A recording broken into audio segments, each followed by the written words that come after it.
we are emotional, we are potentially feeling that that is who we are. So we might be experiencing depression, rage, anger, jealousy, betrayal, so many different things. Along with those emotions are thoughts.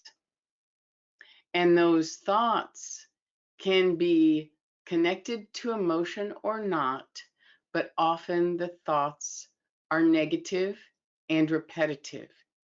And for us, whether or not we say that it matters or those thoughts matter, truly they're establishing our identity, how we perceive ourselves.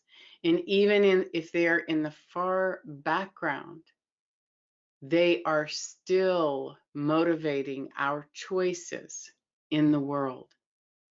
They're still dictating potentially our level of happiness and joy.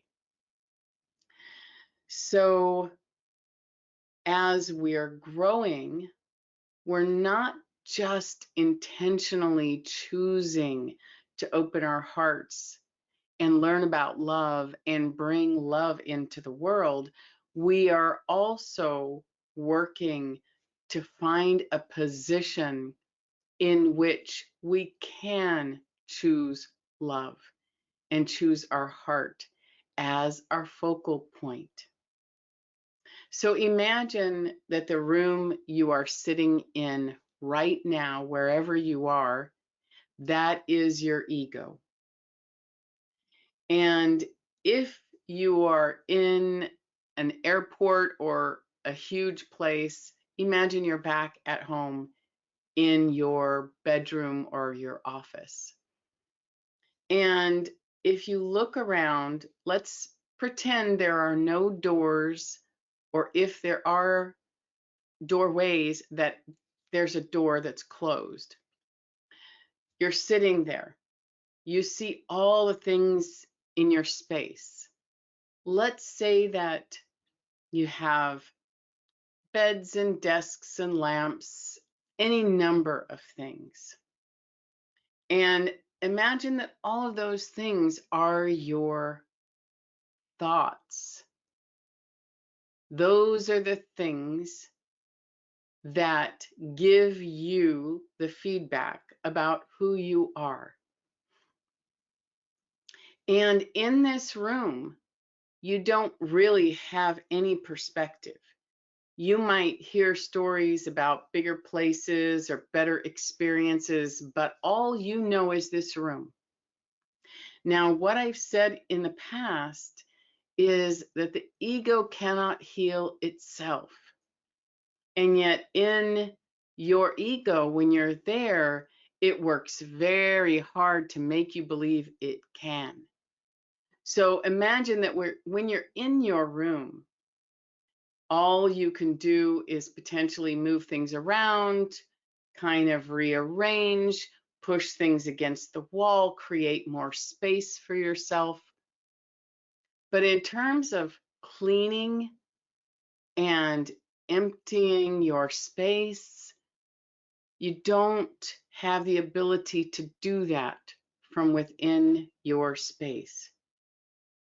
This is why it's so vital to create the observer. Now, the combination of observing your space versus identifying with it and intentionally choosing to find and focus on your heart and love creates a different dynamic in the very same space.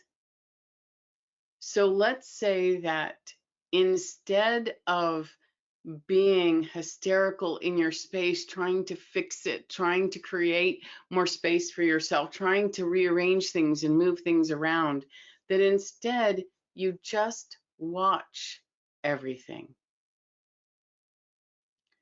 You observe, you're curious, you feel that you are on a archaeology site or a scientific investigation, fascinated by the things that were brought together in this space. And yes, we're talking about the space of your mind. And watching all of the thoughts go by. There are different practices of the observer, but this is one. And as you are looking, and each day also committing to being a loving being on the planet, at some point, you will find a door. And as you open that door, this is when you gain perspective. This is when you see, whoa, I'm not that room. In fact, I can move about, so I'm actually not even the house.